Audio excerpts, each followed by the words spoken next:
Olá, meus queridos irmãos, minhas queridas irmãs, sejam todos muito bem-vindos a mais um Conexão no Lar. Hoje, dia 23 de maio, nós estamos iniciando esse momento sempre às tardes de domingo, mas lembrando que hoje ainda temos um culto às 18 horas e hoje o encerramento do nosso Congresso de Família, então não perca às 18 horas, acompanhe aí nas nossas redes sociais o nosso culto de encerramento do nosso Congresso de Família. Nós temos hoje mais um estudo com o nosso querido mestre pastor Itamir, preparou uma palavra mais uma vez em Atos 6 e nós vamos descobrir mais alguns detalhes do início desta igreja ali na cidade de Jerusalém. Eu quero iniciar este culto orando com todos vocês que estão em casa, pedindo a direção do Senhor sobre as nossas vidas e sobre tudo que nós vamos ouvir e ver neste culto. Feche os seus olhos, curve a sua cabeça, vamos entregar este momento ao Senhor. Pai, muito obrigado pelo privilégio que temos de nos reunirmos como igreja ao redor da internet, uns com os outros, acompanhando esta programação que o Senhor tem nos preparado. Eu quero agradecer pelo privilégio de poder chegar às casas dos nossos irmãos e irmãs através desses estudos, também daqueles pequenos grupos que se reúnem semanalmente e estão estudando a palavra de Deus em Atos.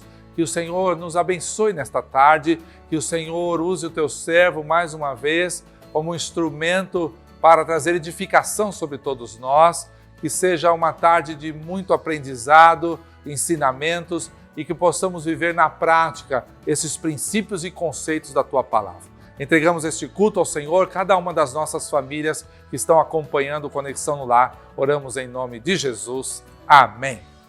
E para iniciar nossa Conexão no Lar deste domingo, vamos ao nosso momento de louvor.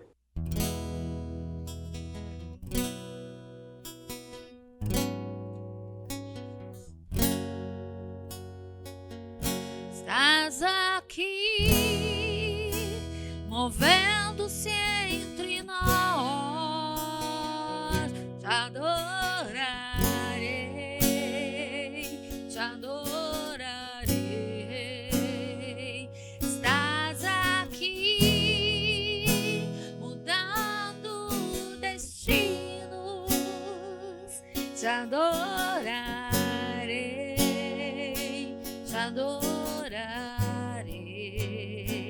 Estás aqui, operando te adorarei, te adorarei. Estás aqui, transformando nossas vidas. Te adorarei, te adorarei. Meu Deus é Deus de milagres, Deus de promessas, caminho no deserto, luz na escuridão. Meu Deus, este é quem tu és. Meu Deus é Deus de milagres, Deus de promessas, caminho no deserto, luz na escuridão. Meu Deus, este é quem tu és. Estás aqui, tocando os corações. Te adorarei, te adorarei. Estás aqui, curando multidões. Te adorarei, te adorarei. Estás aqui, restaurando corações. Te adorarei, te adorarei. Estás aqui, transformando histórias. Te adorarei, te adorarei. Meu Deus é Deus de milagres, Deus de promessa, caminho no deserto, luz na escuridão. Meu Deus, esse é quem tu és. Meu Deus é Deus de milagres, Deus de promessa, caminho no deserto, luz na escuridão. Meu Deus, esse é quem tu és. Enxuga as lágrimas, restaura o coração. Tu és a resposta, Jesus. Enxuga as lágrimas, restaura os corações. Tu és a resposta, Jesus. Meu Deus é Deus de milagres, Deus de promessa, caminho no deserto, luz da escuridão. Meu Deus, este é quem tu és. Meu Deus é Deus de milagres, Deus de promessa, caminho no deserto, luz da escuridão. Meu Deus, esse é quem tu és. Meu Deus é Deus de milagres, Deus de promessa, caminho no deserto, luz da escuridão. Meu Deus, esse é quem tu és. Meu Deus é Deus de milagres, Deus de promessas, caminho no deserto, luz da escuridão. Meu Deus, esse é quem tu és. Esse é quem tu és. Esse é quem tu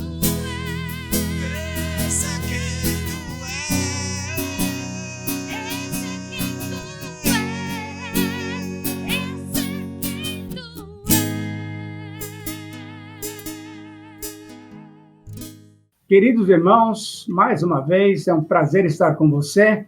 Eu quero saudá-los com a graça e a paz do Senhor Jesus Cristo. Então, eu queria que você me acompanhasse agora a perceber o que é que Deus tem mostrado para nós. Então, nós vamos estudar sobre esses líderes e vamos ver como é que Deus tem designado esses líderes para essas tarefas importantes. Agora, quero que você já pense como é que você vai aproveitar isso para você. Colocar-se à disposição do Senhor e da comunidade dos santos vem da capacitação que Deus nos tem dado a partir dos dons espirituais que Ele mesmo nos concede. Então, a sua tendência pode ser até criticar, mas o que Deus espera de você e de mim é que eu me coloque à disposição do Senhor e da comunidade dos santos para que, então, essa comunidade, a nossa igreja, cresça, se fortaleça e a mensagem do Evangelho seja divulgada por mais pessoas ou para mais pessoas que ainda não conhecem o Senhor Jesus Cristo como seu Senhor e Salvador. Vamos olhar para o texto bíblico, então, e vamos verificar o que é que Deus tem dado para nós. Eu quero que você abra a sua Bíblia em Atos 6, 1 a 7. Vamos ler esse texto com essa frase na sua mente: servos do reino de Deus. Vamos acompanhar a leitura da palavra de Deus. Naqueles dias, crescendo o número de discípulos, os judeus de fala grega, entre eles, queixaram-se dos judeus de fala hebraica. Por quê? Porque as suas viúvas estavam sendo esquecidas na distribuição diária dos alimentos. Por isso, os 12 reuniram todos os discípulos e disseram: olha, não é certo negligenciarmos o ministério da palavra de Deus a fim de servir as mesas. Versículo 3 nos informa o seguinte: eles falaram o seguinte: irmãos, escolham entre vocês 7 homens de bons testemunhos, cheios do Espírito Santo e de sabedoria.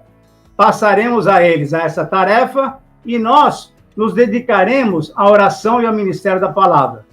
Tal proposta agradou a todos. Então escolheram. Agora vamos ver uma porção de nomes esquisitos aqui. Estevão, homem cheio de fé e do Espírito Santo. Além de Filipe, Estevão e Filipe são até nomes que a gente conhece. Mas agora, olha só. Prócoro, Nicanor, Timon, Pármenas e Nicolau. E esse era um convertido ao judaísmo proveniente de Antioquia. Então, foram essas as pessoas. E apresentaram esses nomes aos apóstolos, os quais oraram e lhes impuseram as mãos. E agora o resultado foi especial. Assim, a palavra de Deus se espalhava, crescia rapidamente o número de discípulos em Jerusalém. Agora, perceba bem esse detalhe. Também um grande número de sacerdotes obedecia à fé. Que texto mais lindo! Eu gosto da Bíblia por causa disso. Num pequeno texto de 7 versículos, na semana passada nós tivemos princípios diferentes para não deixar a murmuração entrar e tomar conta da igreja, e nesse texto nós vamos ver como é que Deus prepara e que qualificações devem ter esses homens, essas mulheres que servem a Deus. Vamos olhar para aquela frase que eu sempre gosto de colocar, para que você perceba o conteúdo, né? A razão de ser da nossa conversa hoje à tarde. Na realização do ministério, devemos estar abertos para o auxílio de irmãos capacitados pelo Espírito Santo. Eu repito, na realização do ministério, devemos estar abertos para o auxílio de irmãos, isso é, irmãos que possam auxiliar. Por quê? Porque eles foram capacitados pelo Espírito Santo. E o que nós vamos ver nesse texto são 5 requisitos para a instituição de líderes auxiliares. Se nós queremos chamá-los de diáconos, tudo bem, não tem problema. Mas nós temos 5 requisitos dados por Deus para que essas pessoas possam servir na comunidade. E eu queria já pedir que você, por gentileza, fosse verificando se você, na sua vida, não preenche esses requisitos, porque você poderia ser um líder auxiliar, poderia ser um servo de Deus, ainda mais envolvido na obra, se você for percebendo que Deus lhe tem dado essas capacitações. Vamos ver, então, o primeiro requisito para a instituição desses líderes. Qual é o primeiro requisito? É a própria necessidade do ministério. Quando nós percebemos que o ministério está indo muito bem e precisa de gente, ali no versículo 1, nós precisamos ver exatamente isso. O fato é que a igreja foi crescendo. Graças a Deus por esse problema. Uma igreja que vai crescendo é sinal de que ela tem pregado o evangelho do Senhor Jesus Cristo. Então, o desenvolvimento do ministério vai requisitar de nós, vai exigir de nós que tomemos uma posição. Desenvolvimento do ministério significa o quê? Que a igreja está andando para frente, está avançando. E o que nós temos feito nesses últimos anos é exatamente ter esse tema. E graças a Deus a nossa igreja tem avançado, ela tem ido para frente. Por quê? Porque o nosso ministério, graças a Deus, tem desenvolvido. Nós temos, eu lembro quando nós tínhamos o quê? 75, 76 missionários. Hoje nós temos 80, 81 missionários. Por quê? Porque a igreja tem se desenvolvido, o ministério tem se desenvolvido. Mas também é bem importante nós olharmos para uma outra colocação ainda nesse primeiro requisito. Qual é a outra recomendação? É divisão de tarefas. Temos uma igreja crescendo e, como a igreja cresce, o que vai acontecer? As várias tarefas estão sendo multiplicadas. E aí, nós precisamos de uma sabedoria. Por isso que ele pede, e nós vamos ver daqui a pouquinho, que precisam ter o quê? Sabedoria, homens sábios. Então, essa divisão de tarefas é dividir tudo aquilo que o ministério envolve, tudo aquilo que o ministério está exigindo. Graças a Deus, nós temos gente com sabedoria dentro da igreja. Temos os pastores, temos os líderes principais, mas temos uma porção de gente que nos auxilia. Nós temos, pelo menos, 30 e tantos ministérios. Significa o quê? Que nós temos, pelo menos, 30 e tantos líderes capacitados pelo Senhor e que dividem as tarefas para que, então, possam realmente trabalhar e fazer com que a igreja continue decolando, que a igreja continue aumentando, que a igreja continue desenvolvendo o seu ministério, que é o quê? Proclamar o nome do Senhor Jesus Cristo. Então, o primeiro requisito para a instituição de líderes auxiliares é a própria necessidade do ministério. O ministério está crescendo, então nós queremos fazer o quê? Ter pessoas capacitadas que possam, então, nos ajudar, cooperar, para que, então, o trabalho seja feito de uma maneira correta. Mas aí, nós temos um segundo requisito. O segundo requisito para a instituição de líderes auxiliares são as referências pessoais que eles devem ter. Aí começa a mexer com a sua própria vida, com a minha vida. Quais são as referências que as pessoas podem ter sobre nós, sobre a nossa vida? Então, primeiramente, eles devem ser do meio da comunidade. Não queremos gente de fora vindo para cá. Graças a Deus, o trabalho que nós temos feito em nossa igreja tem permitido com que pessoas da nossa própria igreja se desenvolvam, se apresentem, trabalhem e mostrem que elas são do meio da comunidade, mas são agora capacitadas, têm tido esse chamado para servir o Senhor. Então, a primeira coisa que nós temos que lembrar é que o ministério cresce, então eu preciso ter gente com um maior número de pessoas para ajudar. Mas, em segundo lugar, então, nós temos que perceber que a própria comunidade vai nos dar essas pessoas e devem ser autorizados pelos líderes principais. Por quê? Porque esse pessoal da comunidade, nós temos muita gente. Por exemplo, a nossa igreja tem por volta de quase 1.500 pessoas. Mas será que todo mundo, todas essas 1.500 pessoas, esses 1.500 irmãos, têm condições de servir, têm desejo de servir, têm interesse de servir? Muitas vezes, nós temos que reparar que uma boa parte, sim, mas uma grande parte não tem essas condições e muitas vezes nem interesse. Por isso, os líderes principais, no nosso caso aqui, são os pastores, são as pessoas que estão dirigindo a igreja, devem autorizar esse pessoal e devem colocar esse pessoal dado por Deus para a igreja, devem colocá-los em destaque. E você tem percebido na nossa igreja exatamente isso. Nos nossos cultos, eu tenho visto isso e fico alegre em poder compartilhar. E você tem visto isso, não é nenhuma novidade que eu vou falar. Nos nossos cultos, tanto de quarta-feira, como de domingo, ou em outras reuniões que nós temos, nós sempre temos um líder de ministério ou alguém que nem líder de ministério é, mas ele vem fazer o quê? A abertura dos nossos cultos. Isso é, pessoas autorizadas pelos pastores que podem servir de uma maneira muito legal, muito joia, porque eles estão compartilhando a própria vida. Você tem percebido também, naquele momento em que nós reservamos para adoração a Deus através das ofertas, que muitas vezes não é nenhum dos pastores que faz aquele momento. São outros irmãos que vêm e testemunham e fazem exatamente isso. Por quê? Porque são pessoas que já passaram pelo crivo da autorização dos líderes, dos pastores da igreja.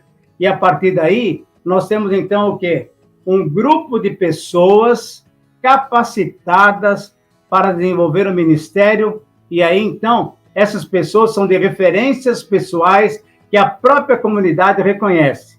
É muito legal quando a gente vê o Júnior, quando a gente vê o Rodrigo, quando a gente vê vários outros irmãos participando daquele momento, fazendo exatamente isso, conclamando a igreja para iniciarmos o culto, conclamando a igreja para ofertarmos. Por quê? Porque são pessoas que foram autorizadas pelos líderes principais e foram pessoas já reconhecidas pela própria comunidade.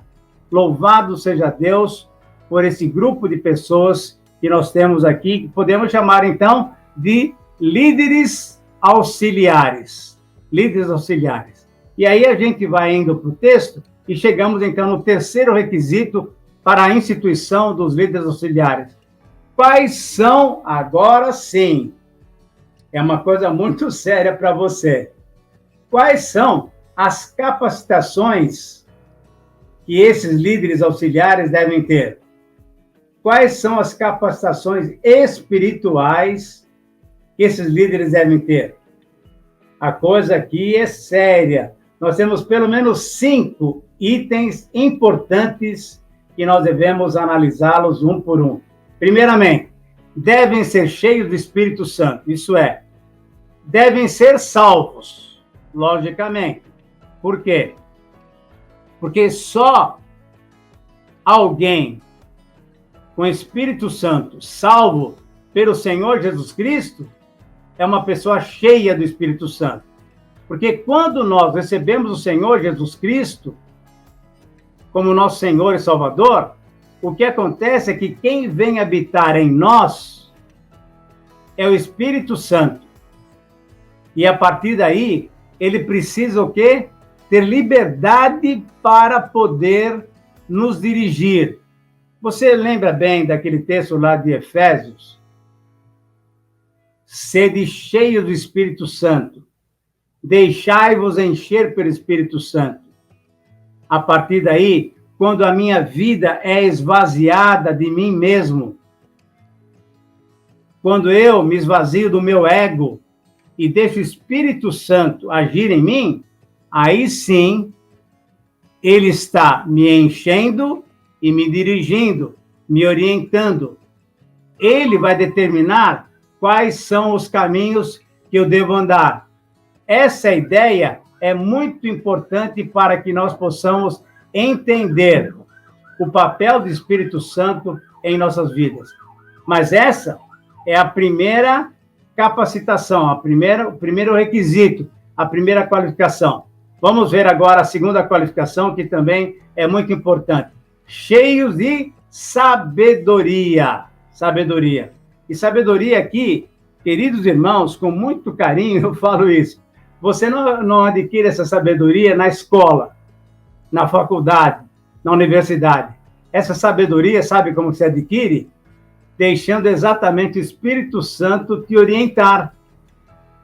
Ele é o Senhor da sabedoria, o Espírito da verdade.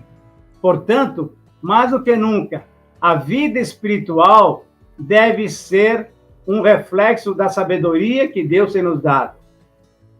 O Senhor Deus é um Deus sábio. O Senhor Deus é um Deus que faz coisas que nós, na nossa consciência, no nosso grau de conhecimento, nós não conseguimos entender. Você deve se lembrar daquele texto de Romanos, capítulo 11, versículo 33 a 36. Ó insondáveis, maravilhosos, são os caminhos do Senhor. Isso é, Deus é o Deus de sabedoria. Portanto, esse homem auxiliar, essa mulher auxiliar, esse irmão, essa irmã auxiliar, devem ser cheios de sabedoria. Nós temos, por exemplo, no corpo diaconal, nós temos gente sábia. Nós temos irmãos e irmãs sábios. Por quê? Porque esse é um dos requisitos que Deus requer de cada um de nós para servirmos na igreja, para que a igreja, então, seja o quê? Edificada. Lembremos que o nosso papel na igreja, logicamente, é ter comunhão, é receber as pessoas de fora, é recebermos a palavra de Deus, é orarmos, é louvarmos, mas com certeza, uma das qualificações é termos sabedorias para podermos atuar de tal maneira para edificar a igreja que é o corpo de Cristo. Mas o texto continua falando e ele vai mostrar um terceiro requisito para que nós sejamos, então, homens e mulheres disponíveis nas mãos de Deus, cheios de fé, cheios de fé. E nós temos que entender, então, essa questão da fé.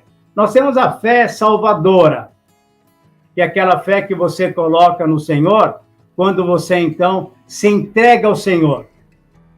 Eu já dei algumas ilustrações, que é o seguinte: quando você senta numa cadeira, você não examina se ela tem 3 pernas, 2 pernas, 4 pernas. Você tem uma cadeira ali, você pega e senta. Isso é, você demonstrou fé, você confiou que aquela cadeira colocada naquele lugar vai te sustentar. Essa fé agora, devem ser cheios de fé, é outro tipo de fé. Aquela era a fé salvadora, quando você se coloca na mão do Senhor. Essa fé é aquela fé que vai estruturar a nossa vida com os princípios elementares da palavra de Deus. Isso é, saber que nós temos o quê? Nós temos uma vida rica, porque temos um corpo de doutrinas que vai nos ajudar a ter cada vez mais intimidade com nosso Senhor Deus. Ler a palavra de Deus, fazer oração, ter comunhão com os irmãos, frequentar a igreja, tudo isso são demonstrações bem claras da fé que nós devemos ter. E essa fé é aquela total confiança de que Deus pode fazer coisas maravilhosas no nosso meio. E na nossa igreja, graças a Deus, Deus tem feito coisas maravilhosas. Por quê? Porque a nossa igreja, nós temos várias pessoas que são cheias de fé, crendo que Deus pode fazer coisas maravilhosas. A minha própria experiência, que vocês sabem que eu tive com Covid, com certeza, muitos irmãos, com fé, crendo que Deus poderia fazer uma obra na minha vida, e eu lá no hospital, na UTI, chorando e gemendo e clamando a Deus, com fé, sabendo que Ele poderia fazer alguma coisa especial. E pela graça dele, queridos irmãos, isso eu posso testemunhar constantemente agora para frente.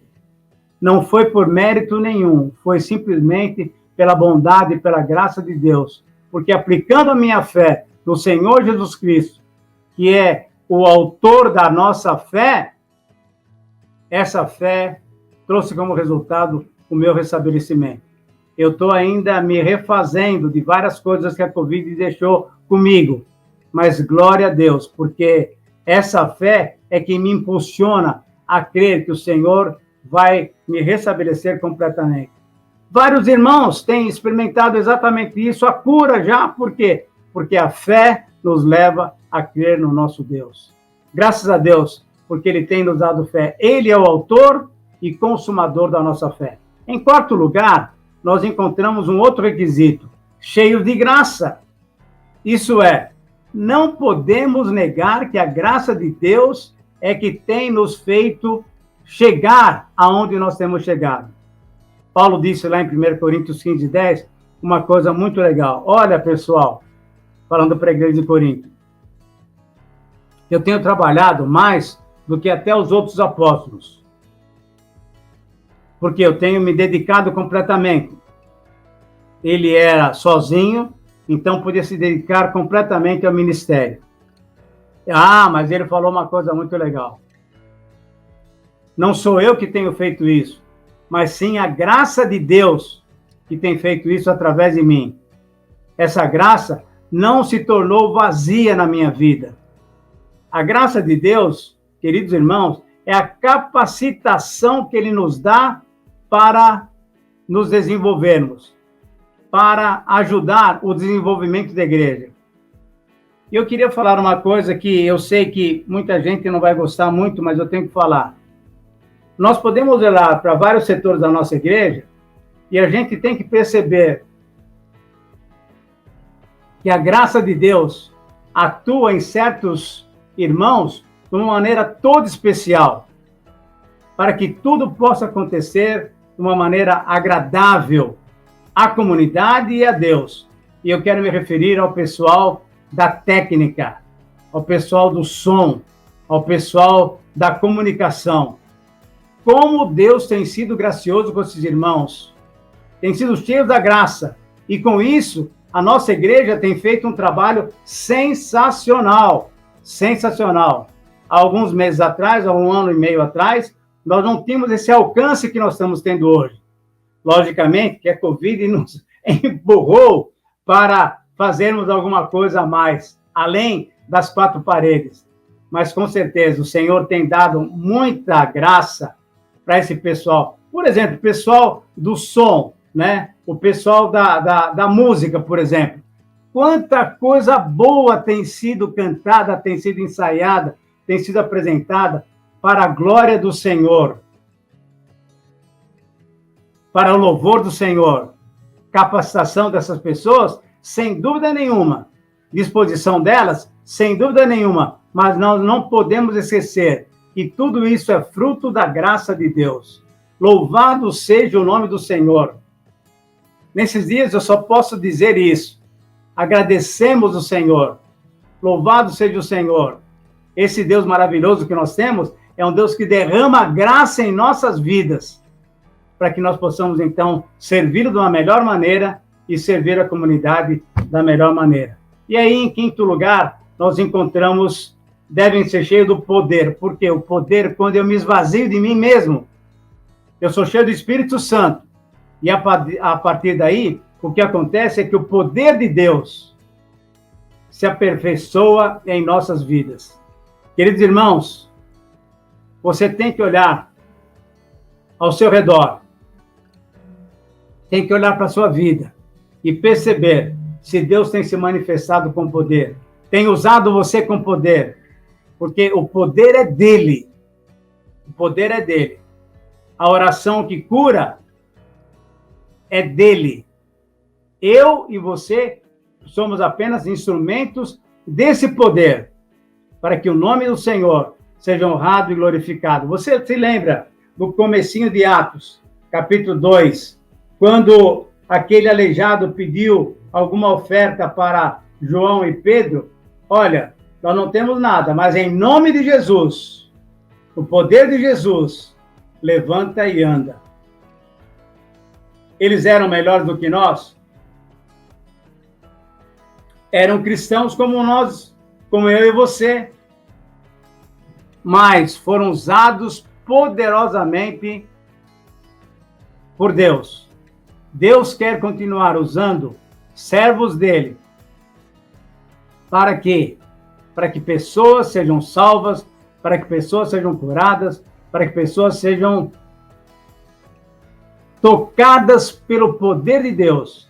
Ele quer usar a mim e a você. E por isso, então, o terceiro requisito para a instituição dos líderes auxiliares são as capacitações espirituais que o Senhor tem nos dado e nós podemos, então, usar para a glória de Deus. Mas vamos adiante. O quarto requisito para a instituição dos líderes são o quê? O desejo de servir e o bom testemunho da comunidade.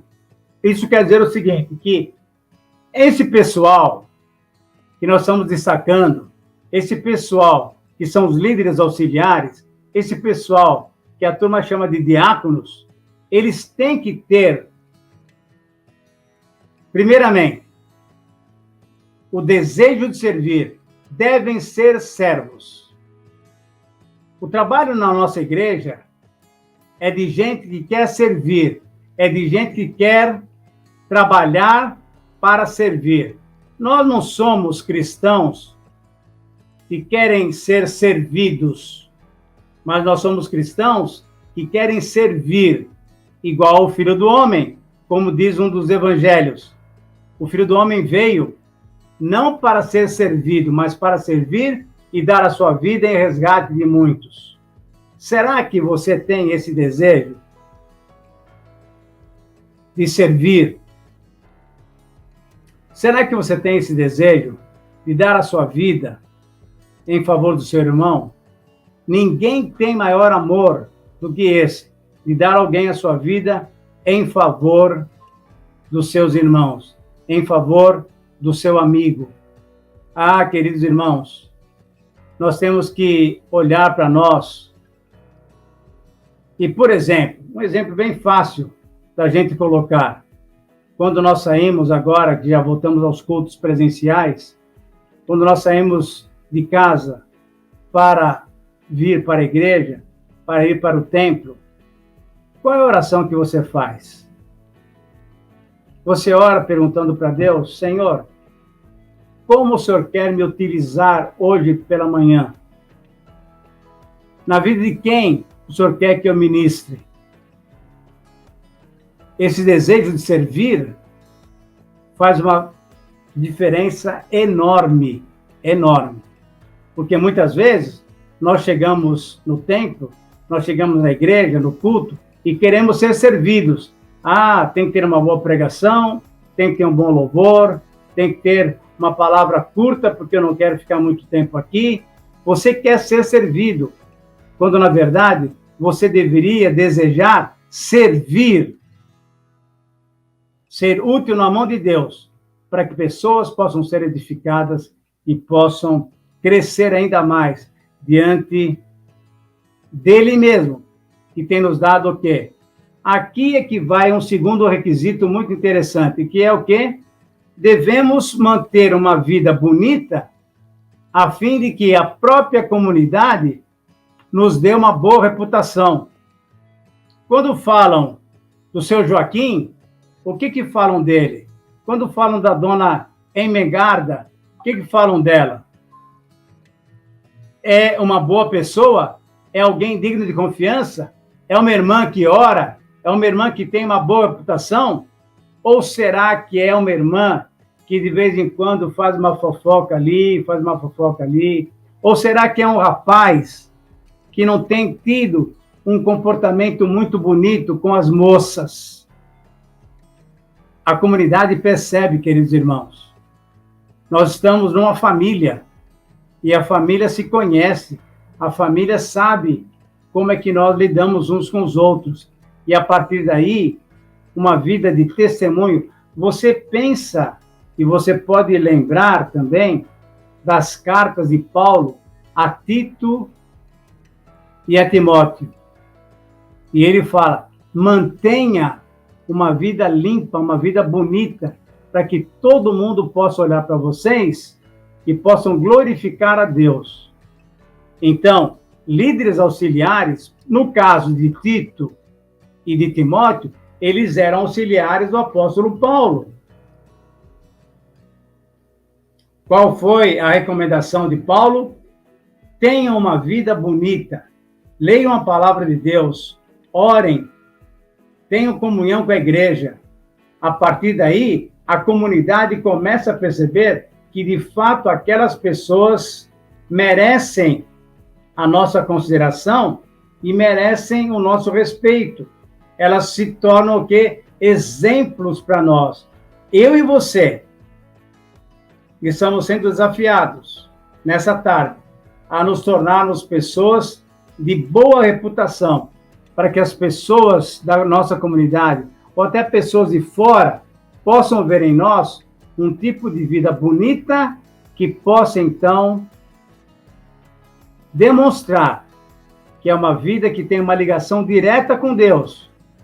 E aí, então, seremos pessoas de referência para que outros tantos possam chegar ao Senhor, compartilhar os seus problemas conosco, porque eles estão percebendo que na sua vida, na minha vida, temos esse toque especial e temos uma vida bonita, que agrade a Deus, então, que sirva também para o desenvolvimento da comunidade.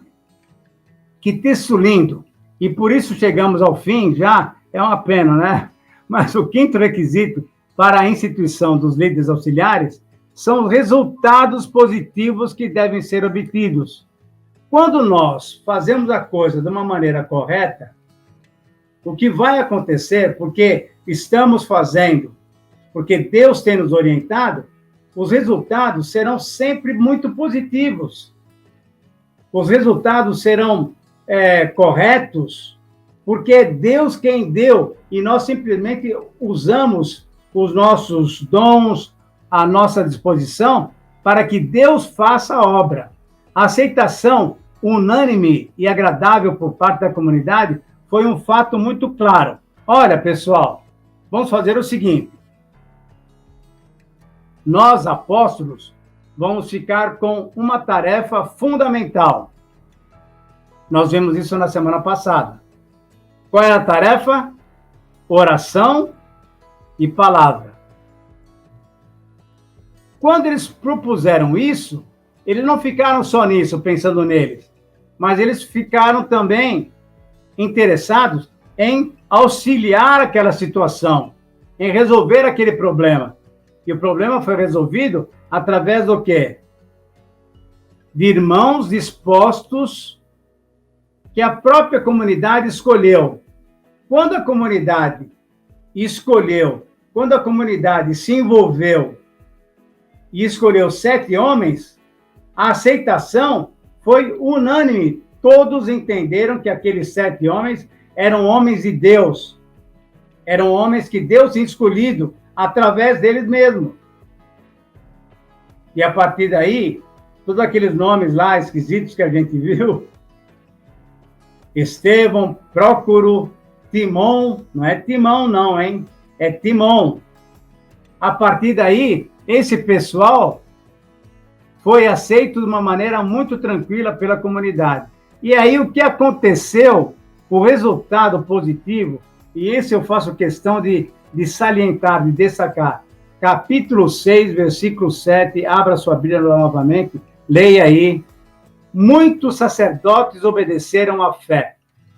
A palavra de Deus era espalhada, a expansão e obediência da palavra de Deus. Queridos irmãos, quando nós fazemos as coisas de acordo com a vontade de Deus, com certeza, o resultado é dado pelo Senhor. O resultado é dado pelo Senhor. Você lembra-se, e se você não se lembrar, abra sua Bíblia lá em Atos 2:48. Enquanto a igreja vivia daquela maneira, ia o Senhor acrescentando dia a dia aqueles que iam sendo salvos. Significa o quê? Que quando nós obedecemos a Deus, quando obedecemos a palavra de Deus, quando damos oportunidade para o Espírito Santo nos dirigir, o que vai acontecer é que a palavra de Deus vai se espalhar. A palavra de Deus vai crescer. Pessoas vão aceitar o Senhor Jesus Cristo. E a igreja, cada vez mais, vai crescer.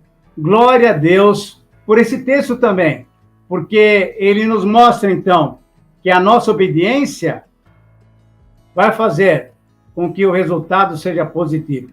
Nesse momento final, então, eu quero concluir esse nosso estudo de uma maneira muito rápida e muito clara para você. Pense comigo o seguinte: diante de Deus, faça uma avaliação da sua vida e veja se Deus não tem chamado você para se envolver ainda mais no ministério da nossa comunidade, da nossa igreja. Deus quer obreiros que sejam o quê? Servos do reino de Deus. Que Deus possa nos abençoar e possa nos dar, então, uma reflexão muito séria durante essa semana. E que Deus seja honrado e glorificado para todos sempre. Uma boa tarde, Deus abençoe e até semana que vem. Muito bem, estamos chegando ao final de mais um Conexão no Lar. Agradecendo a cada um de vocês que pôde acompanhar a nossa programação, agradecendo também ao nosso mestre Tamir por sua palavra e lembrando a todos, hoje, 23 de maio, domingo, às 18 horas, nós teremos o culto de encerramento do nosso Congresso de Família. Então acompanhe aí nas redes sociais da nossa igreja, não perca este congresso que começou na última sexta, ontem, sábado, atividade com os adolescentes e jovens, hoje pela manhã um culto e agora nós vamos terminar às 18 horas o encerramento do nosso congresso. E é justamente pelas famílias que eu gostaria de orar nesse momento. Quero convidar você, juntamente comigo, a intercedermos pelas famílias da nossa igreja. Feche os seus olhos e vamos orar. Senhor, muito obrigado por este culto, pela Tua palavra. Obrigado por ver a Tua igreja ali nos seus primeiros dias, encontrando oportunidades de serviço para cada um dos seus membros. Que assim seja também esta realidade entre nós hoje, que a igreja continue despertando homens e mulheres para o serviço ministerial e que através de suas vidas, habilidades e dons muitas pessoas dentro e fora da nossa igreja sejam impactadas, alcançadas e abençoadas através dos teus servos. Neste momento nós queremos consagrar ao Senhor cada uma das famílias da nossa igreja, famílias que estão vivendo momentos difíceis diante desta crise que temos enfrentado. Eu oro pedindo que a bênção do Senhor esteja sobre este lar em especial, trazendo harmonia sobre este casal, trazendo harmonia do relacionamento dos pais com os filhos, que a bênção do Senhor esteja sobre essa casa, provendo todas as suas necessidades, suprindo este lar e que eles vivam diariamente a graça do Senhor, o bom relacionamento e a palavra viva de Deus. Nós os abençoamos e oramos em nome do Senhor Jesus. Amém. E assim nós terminamos mais um Conexão no Lar, esperando você numa próxima semana. Que Deus te abençoe, fique com Deus e até a próxima.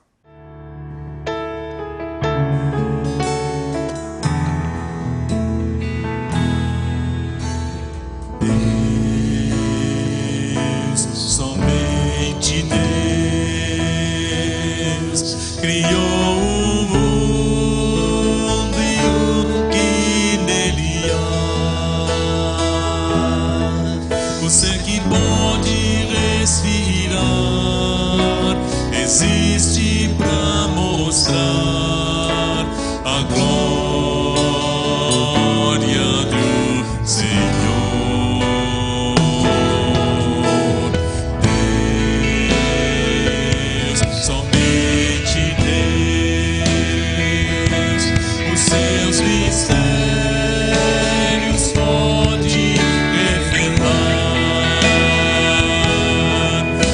Desígnios quem jamais um dia conheceu, pois Deus somente é Deus,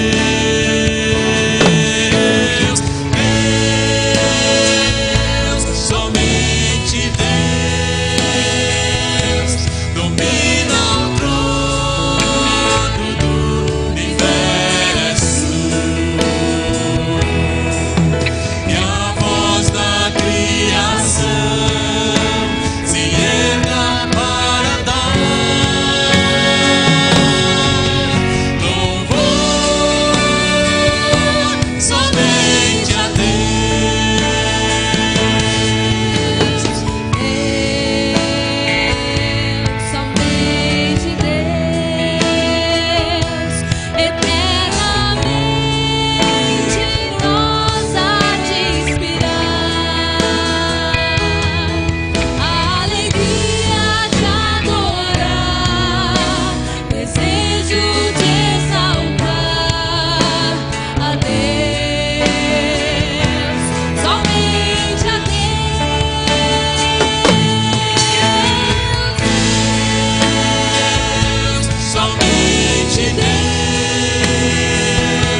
Pode louvar o Senhor com as suas palmas, amém?